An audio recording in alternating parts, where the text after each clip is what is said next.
आदरणीय नरेंद्र मोदी जी की सरकार अगली योजना लेके आएगी कि इस देश के नौजवानों को मुफ्त में 5 करोड़ कटोरा बांटा जाएगा, भीख मांगो योजना। अगर नेम प्लेट लगवाना है तो लगवाइए गले में नेम प्लेट, नीरव मोदी के गले में नेम प्लेट लगवाइए कि 20,000 करोड़ रुपए हिंदुस्तान का वो बाकी है। लगवाइए नेम प्लेट, 10,000 करोड़ रुपए विजय माल्या हिंदुस्तान का बाकी है। लगवाइए नेम प्लेट गले में ललित मोदी के कि 3,000 करोड़ रुपए हिंदुस्तान का लूट के भाग गया। लगवाइए नेम प्लेट अडानी के कि 2.5 लाख करोड़ रुपए का कर्जा आपने एक आदमी को दे रखा है। कोई अपने ढाबे के आगे अगर वाल्मीकि ढाबा लिखेगा तो आप लोग उसके यहाँ खाने नहीं जाओगे। मैं जानता हूं आपकी मानसिकता, आप दलितों से, पिछड़ों से, आदिवासियों से, अल्पसंख्यकों से, मुसलमानों से नफरत करने का काम करते हैं। अरे अभी हमको जेल में भेजा है, कल तुमको जेल में आना है। मनुस्मृति पढ़ाएंगे कि दलितों के, पिछड़ों के, जिनको आप शूद्र कहते हैं, आप शूद्र कहते हैं, अगर वो श्लोक सुन लेंगे तो उनके कान में पारा आप कैसे डालेंगे, ये पढ़ाई आप कराने जा रहे हैं दिल्ली विश्वविद्यालय में। ये बजट सिर्फ और सिर्फ मोदी जी के मित्रों के लिए बनाया गया है, मित्रों के लिए बनाया गया है, मित्रों के लिए बनाया गया है। मैं अपनी बात शुरू करना चाहूंगा मान्यवर। हमारे कुछ दोस्त जो कभी इधर हुआ करते थे अब वो उधर चले गए हैं, उनके लिए चंद पंक्तियों से अपनी बात शुरू करूंगा कि कैसा ये हादसा है मेरी जिंदगी के साथ, कैसा ये हादसा है मेरी जिंदगी के साथ, मैं हूं किसी के साथ, मेरा दिल किसी के साथ। तो जो लोग उधर चले गए मान्यवर, उनका दिल हमारे साथ है, भले वो किसी के साथ हो। मान्यवर, इस बजट का बहुत ढोल पीटा जा रहा है कि बड़ा क्रांतिकारी, बड़ा अच्छा बजट, बड़ा विकसित भारत का बजट है। यह बजट क्या है मान्यवर? पूरे देश को पता चलना चाहिए कि भारत माता की सेना रक्षा के लिए जो बजट आता है, उस बजट में कटौती करने का काम किया गया। 9.6% से घटाकर 9.43% किया गया। भारत का अन्नदाता किसान जो अपने खून पसीने से देश को चलाने का काम करता है मान्यवर, उसका बजट, कृषि का बजट 3.2% से 20% से घटाकर 3.15% किया गया। स्वास्थ्य का बजट, हिंदुस्तान 144 करोड़ लोगों का देश है मान्यवर, लेकिन बड़े अफसोस के साथ कहना पड़ रहा है कि स्वास्थ्य का बजट 1.97% से घटाकर 1.85% किया गया। ट्रांसपोर्ट का बजट 11.48% से घटाकर 11.28% किया गया। पेंशन, जहां एक तरफ पुरानी पेंशन की बहाली की मांग हो रही है, लाखों कर्मचारी सड़क पर हैं और मांग करते हैं कि पुरानी पेंशन बहाल किया जाए, इस सरकार ने पेंशन का बजट 5.20% से घटाकर 5.04% करने का काम किया। एनर्जी का बजट 2.10% से घटाकर 1.42% करने का काम किया। वैज्ञानिक विभाग का बजट 0.7% से घटाकर 0.6% करने का काम किया। फूड सब्सिडी का बजट 4.38% से घटाकर 4.25% करने का काम किया। नॉर्थ ईस्ट के विकास का बजट, मणिपुर की तो चर्चा आपने नहीं की, लेकिन नॉर्थ ईस्ट के विकास का बजट आपने 0.13% से घटाकर 0.12% करने का काम किया। सामाजिक कल्याण, जिसमें आपका बिल्कुल यकीन नहीं है, उसका भी बजट आपने घटाया। 1.22% से घटाकर 1.17% करने का काम किया। आपने फर्टिलाइजर का, खाद का बजट 3.88 से घटाकर 3.4% करने का काम किया और फूड सब्सिडी आपने घटाने का काम किया। यह है आपके विकसित भारत के खोखले बजट की सच्चाई। हर वर्ग को आपने चोट पहुंचाने का काम किया मान्यवर। आप कहते हैं आप दुनिया की 5वीं बड़ी अर्थव्यवस्था है, पांचवी बड़ी अर्थव्यवस्था है। अरे ये तो सच्चाई बताइए कि ये पांचवी बड़ी अर्थव्यवस्था किसके लिए है? आपने चंद पूंजीपतियों का 16 लाख करोड़ रुपए माफ किया। ये इस देश की सच्चाई है। आपने 16 लाख करोड़ रुपए पूंजीपतियों का माफ किया। आपने 14 देश के प्रधानमंत्रियों ने जितना कर्जा लिया उससे दोगुना कर्जा अकेले आपकी सरकार ने लिया। आपने 150 लाख करोड़ रुपए कर्जा लेने का काम किया, देश को कर्ज में डुबाने का काम किया। मान्यवर, मैं बताना चाहता हूं इस सरकार से किन किन वर्गों को उम्मीद थी। इस सरकार से उम्मीद थी देश के अन्नदाता किसानों को कि आप एमएसपी दोगुना करेंगे।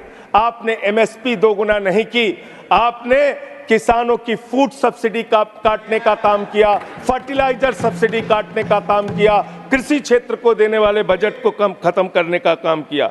बेरोजगारों को उम्मीद थी, 10 साल में आपने कहा था मान्यवर 20 करोड़ नौकरियां देंगे। 20 करोड़ नौकरियां आपने नहीं दी। फिर नौजवानों ने कहा नौकरी दो, नौकरी दो। फिर आपने कहा पकौड़ा तल लो, पकौड़ा तल लो। फिर आपने कहा पान की दुकान लगा लो, पान की दुकान लगा लो। फिर आपने कहा 4 साल की नौकरी कर लो, सेना में 4 साल की नौकरी। मैं मान्यवर आपके माध्यम से भारत के प्रधानमंत्री से बड़ी विनम्रता पूर्वक पूछना चाहता हूं, देश के प्रधानमंत्री को 73 साल की उम्र में तीसरी बार प्रधानमंत्री बनना है, लेकिन किसान का बेटा नौजवान सेना में 4 साल की नौकरी करेगा। ये भेदभाव क्यों है? मैं पूछना चाहता हूं मान्यवर, आपके माध्यम से इस सरकार से जानना चाहता हूं अगली योजना क्या आएगी आपकी। आप कह रहे हो इंटर्नशिप योजना, ट्रेनिंग योजना, 5,000 रुपए की ट्रेनिंग ले लो, 5,000 रुपए की ट्रेनिंग ले लो। मान्यवर 5,000 रुपए की ट्रेनिंग 500 बड़ी कंपनियों में आप देंगे। मुझे भारत की 100 कंपनियां आप बता दीजिए जिसमें एक कंपनी में आप 4,000 ट्रेनी रख सकते हैं। एक कंपनी बता दीजिए जिसमें आप 4,000 प्रशिक्षु आप रख सकते हैं ट्रेनिंग के तौर पे। ये भी आपका आंकड़ा सिर्फ एक जुमला है, इसके अलावा कुछ नहीं है। अब मुझे लगता है एक ही योजना बाकी रह गई है मान्यवर, वो योजना है कि हमारी भारत की सरकार, आदरणीय नरेंद्र मोदी जी की सरकार अगली योजना लेके आएगी कि इस देश के नौजवानों को मुफ्त में 5 करोड़ कटोरा बांटा जाएगा। भीख मांगो योजना, भीख मांगो योजना लाने का काम ये लोग करेंगे। मान्यवर, इस देश में आपने अर्थव्यवस्था को लेकर कहा पांचवी बड़ी अर्थव्यवस्था है। वो 5वीं बड़ी अर्थव्यवस्था का लाभ किसको मिल रहा है? आपके चंद पूंजीपति मित्रों को, जिसका 16 लाख करोड़ रुपए आपने माफ किया, जो हजारों करोड़ लूटकर हिंदुस्तान से चले गए। मान्यवर, मैं बड़ी विनम्रता पूर्वक कहना चाहता हूं, मित्रों बड़ी डिलीटेड जी, डिफिकल्टी। ठीक है सर। मान्यवर मैं बड़ी विनम्रता पूर्वक आपके माध्यम से पूछना चाहता हूं, क्या इस देश की अर्थव्यवस्था में रेहड़ी पटरी वालों का कोई योगदान नहीं?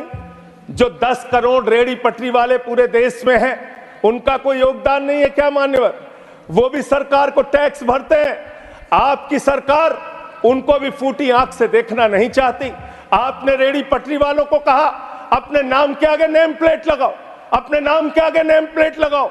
हिंदू हो कि मुसलमान, दलित हो कि पीछे, आदिवासी हो, क्या हो ये बताओ।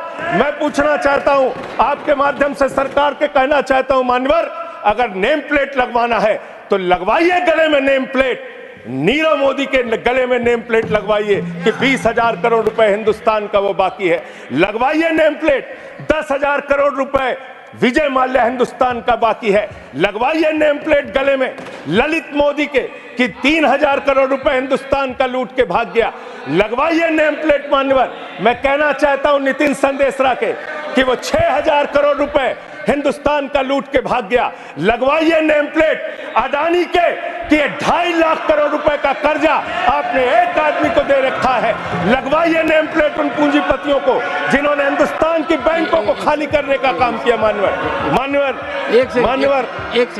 मैं तो ये कहना चाह रहा था आपके माध्यम से कि इस तरह के काम देश के अंदर नहीं होने चाहिए। भारत एक धर्मनिरपेक्ष राष्ट्र है और हम जानते हैं अपनी सामाजिक व्यवस्था में, मैं जानता हूं इनके मन में दर्द होगा मान्यवर, अभी चुनाव हारे हैं ये उत्तर प्रदेश में, तो वहां पर अगर कोई बोर्ड लगाएगा जाटव ढाबा, एक सेकंड, जाटव ढाबा कोई लगाएगा, कोई अपने ढाबे के आगे अगर वाल्मीकि ढाबा लिखेगा तो आप लोग उसके यहां खाने नहीं जाओगे। मैं जानता हूं आपकी मानसिकता।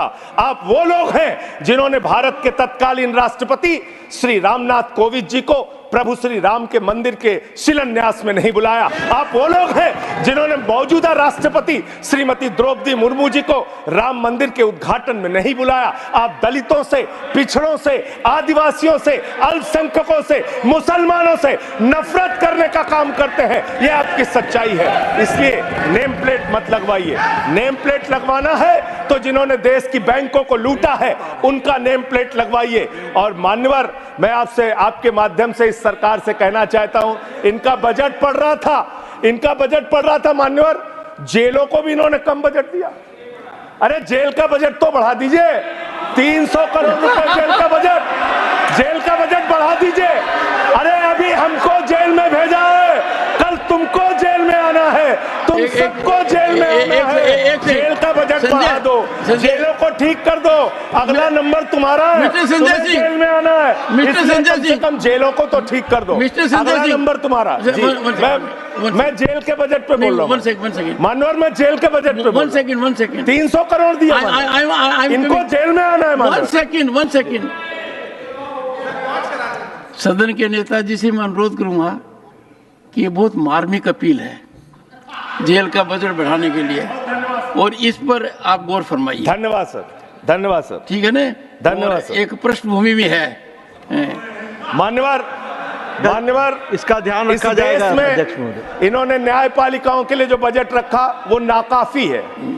5 करोड़ केसेस पेंडिंग है इस देश के अंदर, और 6 लाख लोगों को पूरे देश में जेलों में रखा गया है, जिसमें करीब 76% अंडर ट्रायल है। इसका मतलब आपका मकसद न्याय दिलाना नहीं है, आपका मकसद किसी मामले की सच्चाई तक पहुंचना नहीं है, आपका मकसद है पकड़ पकड़ के एक एक व्यक्ति को जेल में डालना। आपने दिल्ली के मुख्यमंत्री को, जिनकी शुगर 36 बार 50 से नीचे जा चुकी है, आपने दिल्ली के मुख्यमंत्री को पकड़ के जेल में डाल दिया। नहीं मानवर, अब इनको बार बार मौका मत दीजिए, मुझे अपनी बात पूरी करने दीजिए। I am not yielding sir, I am not. आपने 2 बार कहा, हैबिट बना लिया इन्होंने सर। दिल्ली के मुख्यमंत्री को सर इन्होंने पकड़ के जेल में डाल के रखा, दिल्ली के शिक्षा मंत्री को इन्होंने 2 साल से जेल में रखा, दिल्ली के स्वास्थ्य मंत्री को इन्होंने 2 साल से जेल में रखा। आप एक एक विपक्ष के नेता को पकड़ पकड़ के जेल में डालते हैं। हेमंत सोरेन को मुख्यमंत्री को जेल में आपने रखा, संजय रावत को जेल में रखा, अनिल देशमुख को जेल में रखा, सबको पकड़ पकड़ के आप जेल में रखते हैं। बंगाल के 3 मंत्रियों को आपने पकड़ के जेल में रखा। आपका मकसद ट्रायल कराना नहीं, न्याय दिलाना नहीं, आपका मकसद हम लोगों को पकड़ के जेल में रखना है। जितना जेल में डालोगे, मैं आपसे कहना चाहता हूं, जितना जेल में डालोगे उतना गर्त में जाओगे। जिसने भी ये राजनीति की है उसका समापन हो गया है। अभी 240 पे पहुंचे हो, कल 24 पे पहुंचोगे, इसके बाद 2 पे भी आओगे। भेदभाव की बात, सबसे भेदभाव इनको करना है। मुसलमानों से भेदभाव, सिखों से भेदभाव, ईसाइयों से भेदभाव, दलितों से भेदभाव, पिछड़ों से भेदभाव, और अब राज्यों से भेदभाव, राज्यों से भी भेदभाव, महिलाओं से भेदभाव, राज्यों से भेदभाव। क्या भेदभाव किया सर इन्होंने? 2,32,000 करोड़ रुपए, 2,32,000 करोड़ रुपए दिल्ली के लोगों ने सरकार के केंद्रीय खजाने में टैक्स के रूप में दिया, जीएसटी और इनकम टैक्स के रूप में। बदले में हमको कितना मिलता है? 0। 9 साल से आप दिल्ली को बजट नहीं देते। पंजाब के लोग, बस मेरे में से काट लीजिएगा सर, 1-2 मिनट काट लीजिए, पार्टी के उसमें से काट लीजिएगा। पंजाब के लिए सर, पंजाब का किसान अपना खून पसीना बहा के खेत में गेहूं पैदा करता है, धान पैदा करता है। आपने 8,000 करोड़ रुपए पंजाब के विकास का पैसा रोक रखा है, विपक्ष के राज्यों का पैसा आपने रोक रखा है। ये भेदभाव क्यों कर रहे हैं आप क्यों कर रहे हैं? आप लिखते हैं राज्यों के विकास से देश का विकास है, ये आप राज्यों का विकास कर रहे हैं। एक एक करके टारगेट करके विपक्षी राज्यों के साथ आपने भेदभाव करने का काम किया। और अंत में कोई मुझे कह रहा था सारे बजट कम किए, शिक्षा के बजट को भी आपने कम कर दिया। मैंने इन लोगों से कहा शिक्षा से इनका कोई लेना देना नहीं है, शिक्षा से इनका कोई लेना देना नहीं। मान्यवर, क्यों लेना देना नहीं है? क्योंकि दिल्ली विश्वविद्यालय में मनुस्मृति पढ़ाने जा रहे हैं ये लोग। मनुस्मृति पढ़ाएंगे कि दलितों के, पिछड़ों के, जिनको आप शूद्र कहते हैं, आप शूद्र कहते हैं, अगर वो श्लोक सुन लेंगे तो उनके कान में पारा आप कैसे डालेंगे? ये पढ़ाई आप कराने जा रहे हैं दिल्ली विश्वविद्यालय में, ये पढ़ाई आप कराने जा रहे हैं। इसलिए मान्यवर, मैं आपसे यही कहना चाहता हूं, ये बजट हिंदुस्तान के किसान के खिलाफ है, ये बजट हिंदुस्तान के नौजवान के खिलाफ है, ये बजट हिंदुस्तान के व्यापारियों के खिलाफ है, ये बजट सिर्फ और सिर्फ मोदी जी के मित्रों के लिए बनाया गया है, मित्रों के लिए बनाया गया है, मित्रों के लिए बनाया गया है। नेशनल दस्तक की आपसे गुजारिश है कि अगर इसको बचाना चाहते हैं तो नेशनल दस्तक को सब्सक्राइब करने के लिए रेड कलर के सब्सक्राइब बटन को दबाएं, फिर बेल आइकन की घंटी दबाएं। नेशनल दस्तक को बचाने के लिए बहुत जरूरी है कि हर खबर को शेयर करें, लाइक करें, कमेंट जरूर करें।